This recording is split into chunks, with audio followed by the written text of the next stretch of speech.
महाभारत से मिलते हैं। ये 25 सबक आपने जान लिए तो जीत जाएंगे जिंदगी की जंग। महाभारत की शिक्षा हर काल में प्रासंगिक रही है। महाभारत को पढ़ने के बाद इससे हमें जो शिक्षा या सबक मिलता है उसे याद रखना भी जरूरी है। तो आओ हम जानते हैं ऐसी ही 25 तरह की शिक्षाएं जो हमें महाभारत, युगधर और मृत्युंजय पढ़ने पर मिलती हैं। हालांकि यह भी सच है कि आप महाभारत पढ़ेंगे तो हो सकता है कि आपको कुछ अलग शिक्षा या सबक मिले। पहली है, जीवन हो योजनाओं से भरा। जीवन के किसी भी क्षेत्र में बेहतर रणनीति आपके जीवन को सफल बना सकती है, और यदि कोई योजना या रणनीति नहीं है तो समझो जीवन एक अराजक भविष्य में चला जाएगा जिसके सफल होने की कोई गारंटी नहीं। भगवान श्री कृष्ण के पास पांडवों को बचाने का कोई मास्टर प्लान नहीं होता तो पांडवों की कोई औकात नहीं थी कि वे कौरवों से किसी भी मामले में जीत जाते। दूसरा है, संगत और पंगत हो अच्छी। कहते हैं कि जैसी संगत वैसी पंगत और जैसी पंगत वैसा जीवन। आप लाख अच्छे हैं लेकिन यदि आपकी संगत बुरी है तो आप बर्बाद हो जाएंगे। लेकिन यदि आप लाख बुरे हैं और आपकी संगत अच्छे लोगों से है और आप उनकी सुनते भी हैं तो निश्चित ही आप आबाद हो जाएंगे। कौरवों के साथ शकुनी जैसे लोग थे जो पांडवों के साथ कृष्ण। शकुनी मामा जैसी आपने संगत पाल रखी है तो आपका दिमाग चलना बंद ही समझो। तीसरा है, अधूरा ज्ञान घातक। कहते हैं कि अधूरा ज्ञान सबसे खतरनाक होता है। इस बात का उदाहरण है अभिमन्यु। अभिमन्यु बहुत ही वीर और बहादुर योद्धा था, लेकिन उसकी मृत्यु जिस परिस्थिति में हुई उसके बारे में सभी जानते हैं। मुसीबत के समय ये अधूरा ज्ञान किसी भी काम का नहीं रहता है। आप अपने ज्ञान में पारंगत बने। किसी एक विषय में तो दक्षता हासिल होना ही चाहिए। चौथा है, दोस्त और दुश्मन की पहचान करना सीखें। महाभारत में ऐसे कई मित्र थे जिन्होंने अपनी ही सेना के साथ विश्वासघात किया। ऐसे भी कई लोग थे जो ऐन वक्त पर पाला बदलकर कौरवों या पांडवों के साथ चले गए। शल्य और युयुत्सु इसके उदाहरण हैं। इसीलिए कहते हैं कि कई बार दोस्त के भेष में दुश्मन हमारे साथ आ जाते हैं और हमसे कई तरह के राज लेते रहते हैं। कुछ ऐसे भी दोस्त होते हैं जो दोनों तरफ होते हैं। जैसे कौरवों का साथ दे रहे भीष्म, द्रोण और विदुर ने अंततः युद्ध में पांडवों का ही साथ दिया। पांचवा है, हथियार से ज्यादा घातक बोल वचन। महाभारत का युद्ध नहीं होता यदि कुछ लोग अपने वचनों पर संयम रख लेते। जैसे द्रौपदी यदि दुर्योधन को अंधे का पुत्र भी अंधा नहीं कहती तो महाभारत नहीं होती। शिशुपाल और शकुनी हमेशा चुभने वाली बातें ही करते थे, लेकिन उनका हश्र क्या हुआ ये सभी जानते हैं। सबक ये कि कुछ भी बोलने से पहले हमें ये सोच लेना चाहिए कि इसका आपके जीवन, परिवार या राष्ट्र पर क्या असर होगा। छठा है, जुए सट्टे से दूर रहो। शकुनी ने पांडवों को फंसाने के लिए जुए का आयोजन किया था, जिसके चलते पांडवों ने अपना सब कुछ दांव पर लगा दिया था। अंत में उन्होंने द्रौपदी को भी दांव पर लगा दिया था। ये बात सभी जानते हैं कि फिर क्या हुआ। अतः जुए, सट्टे, षड्यंत्र से हमेशा दूर रहो। ये चीजें मनुष्य का जीवन अंधकार में बना देती हैं। सातवां है, सदा सत्य के साथ रहो। कौरवों की सेना पांडवों की सेना से कहीं ज्यादा शक्तिशाली थी। एक से एक योद्धा और ज्ञानीजन कौरवों का साथ दे रहे थे। पांडवों की सेना में ऐसे वीर योद्धा नहीं थे। कहते हैं कि विजय उसकी नहीं होती जहां लोग ज्यादा हैं, ज्यादा धनवान हैं या बड़े पदाधिकारी हैं। विजय हमेशा उसकी होती है जहां ईश्वर है, और ईश्वर हमेशा वही है जहां सत्य है। इसलिए सत्य का साथ कभी न छोड़ें। अंततः सत्य की ही जीत होती है। सत्य के लिए जो करना पड़े करो। आठवां है, लड़ाई से डरने वाले मिट जाते हैं। जिंदगी एक उत्सव है, संघर्ष नहीं। लेकिन जीवन के कुछ मोर्चों पर व्यक्ति को लड़ने के लिए हमेशा तैयार रहना चाहिए। जो व्यक्ति लड़ना नहीं जानता, युद्ध उसी पर थोपा जाएगा या उसको सबसे पहले मारा जाएगा। महाभारत में पांडवों को ये बात श्री कृष्ण ने अच्छे से सिखाई थी। पांडव अपने बंधु बांधवों से लड़ना नहीं चाहते थे, लेकिन श्री कृष्ण ने समझाया कि जब किसी मसले का हल शांतिपूर्ण तरीके से नहीं होता तो फिर युद्ध ही एकमात्र विकल्प बच जाता है। कायर लोग युद्ध से पीछे हटते हैं। युद्ध भूमि पर पहुंचने के बाद भी अर्जुन युद्ध नहीं करना चाहता था। तब भगवान श्री कृष्ण ने उससे कहा कि न कोई मरता है और न कोई मारता है, सभी निमित्त मात्र हैं। आत्मा अजर और अमर है, इसलिए मरने या मारने से क्या डरना। 9वां है, खुद नहीं बदलोगे तो समाज तुम्हें बदल देगा। जीवन में हमेशा दानी, उदार और दयालु होने से काम नहीं चलता। महाभारत में जिस तरह से कर्ण की जिंदगी में उतार चढ़ाव आए, उससे यही सीख मिलती है कि इस क्रूर दुनिया में अपना अस्तित्व बनाए रखना कितना मुश्किल होता है। इसलिए समय के हिसाब से बदलना जरूरी होता है, लेकिन वह बदलाव ही उचित है जिसमें सभी का हित हो।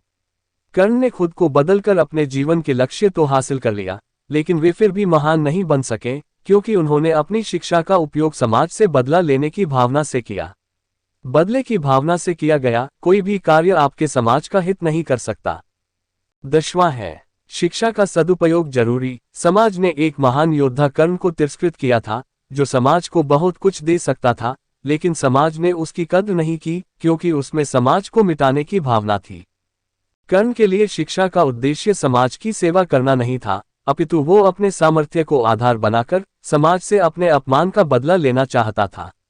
समाज और कर्ण दोनों को ही अपने अपने द्वारा किए गए अपराध के लिए दंड मिला है, और आज भी मिल रहा है।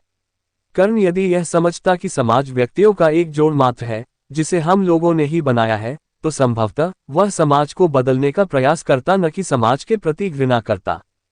11वां है अच्छे दोस्तों की कद्र करो। ईमानदार और बिना शर्त समर्थन देने वाले दोस्त भी आपका जीवन बदल सकते हैं।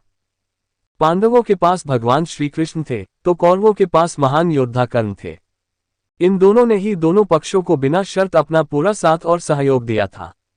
यदि कर्ण को छल से नहीं मारा जाता तो कौरवों की जीत तय थी। पांडवों ने हमेशा श्री कृष्ण की बातों को ध्यान से सुना और उस पर अमल भी किया, लेकिन दुर्योधन ने कर्ण को सिर्फ एक योद्धा समझकर उसका पांडवों की सेना के खिलाफ इस्तेमाल किया। यदि दुर्योधन कर्ण की बात मानकर कर्ण को घटोत्कच को मारने के लिए दबाव नहीं डालता, तो इंद्र द्वारा दिया गया जो अमोघ अस्त्र कर्ण के पास था उससे अर्जुन मारा जाता।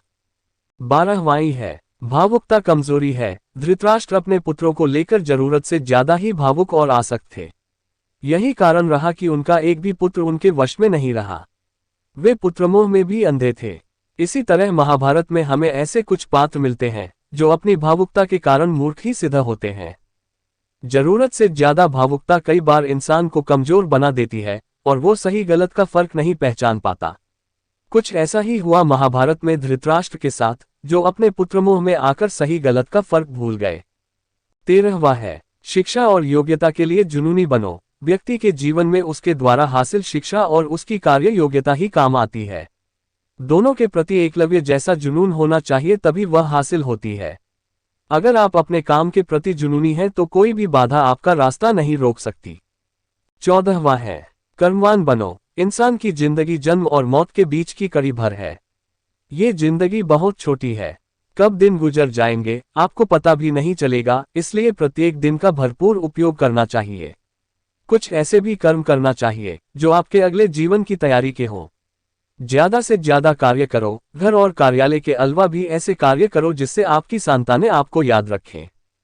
गीता यही संदेश देती है कि हर पर ऐसा कार्य कर जो तेरे जीवन को सुंदर बनाए।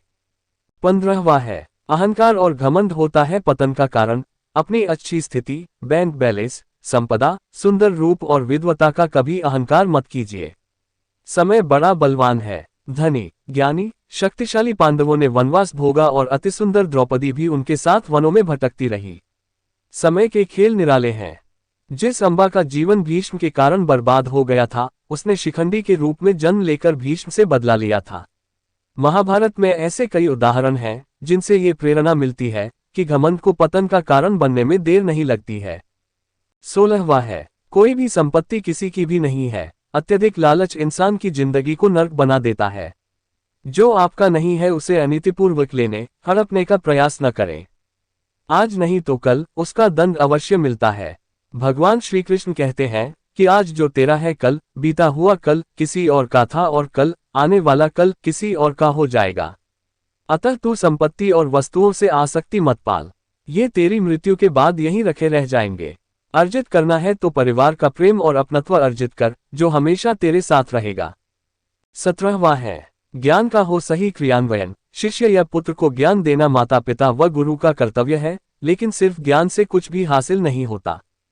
बिना विवेक और सद्बुद्धि के ज्ञान अकर्म या विनाश का कारण ही बनता है, इसलिए ज्ञान के साथ विवेक और अच्छे संस्कार देने भी जरूरी हैं। हमने ऐसे कई व्यक्ति देखे हैं जो है तो बड़े ज्ञानी लेकिन व्यक्तित्व से दब्बू या खब्बू हैं, या किसी जंगल में धूनी रिमाकर बैठे हैं। उनके ज्ञान से न तो परिवार का हित हो रहा है और न समाज का। ऐसे लोगों को कहते हैं अपने मियाँ मिट्ठा, खुद लिखे और खुद ही बाँचे। 18वां है दंड का डर जरूरी। न्याय व्यवस्था वही कायम रख सकता है जो दंड को सही रूप में लागू करने की क्षमता रखता हो।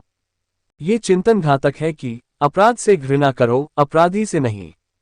Single quote. दुनिया भर की जेलों से इसके उदाहरण प्रस्तुत किए जा सकते हैं कि जिन अपराधियों को सुधारने की दृष्टि से पुनर्वास कार्यक्रम चलाए गए, उन्होंने समाज में जाकर फिर से अपराध को अंजाम दिया है। अपराधी को हर हाल में दंड मिलना ही चाहिए। यदि उसे दंड नहीं मिलेगा तो समाज में और भी अपराधी पैदा होंगे और फिर इस तरह संपूर्ण समाज ही अपराधियों का समाज बन जाएगा। युधिष्ठिर के अहिंसा में उनके विश्वास को देखते हुए युद्ध के बाद भीष्म को उन्हें उपदेश देना पड़ा कि राजधर्म में हमेशा दंड की जरूरत होती है, क्योंकि प्रत्येक समाज में अपराधी तो होंगे ही। दंड न देना सबसे बड़ा अपराध होता है।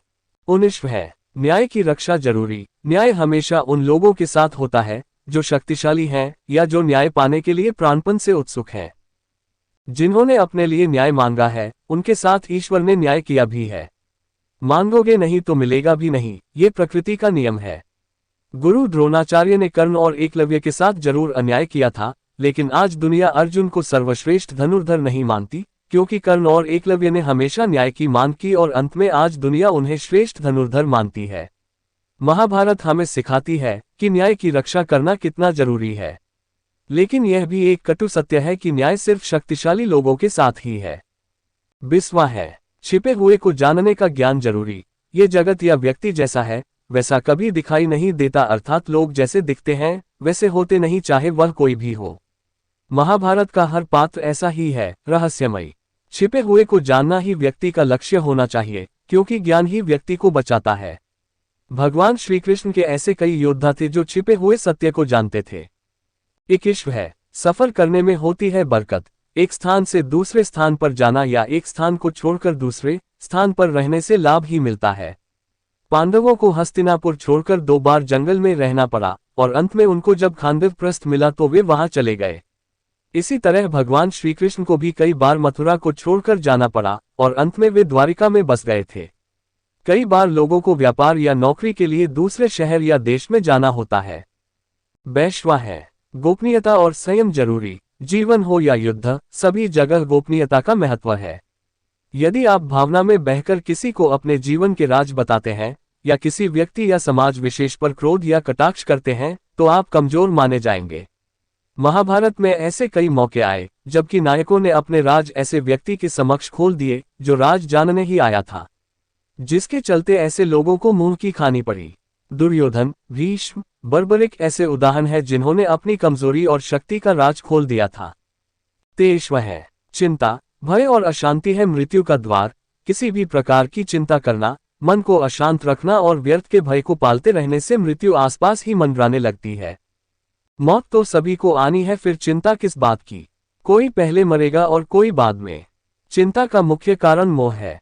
जेलखान, दावाखाना या पागलखाना वह व्यक्ति जाता है जिसने धर्मसम्मत या संयमित जीवन नहीं जिया, बहुत महत्वाकांक्षी है या जिसने धन और शक्ति के आधार पर रिश्ते बना रखे हैं या जिसे अपनी संपत्ति की सुरक्षा की चिंता है।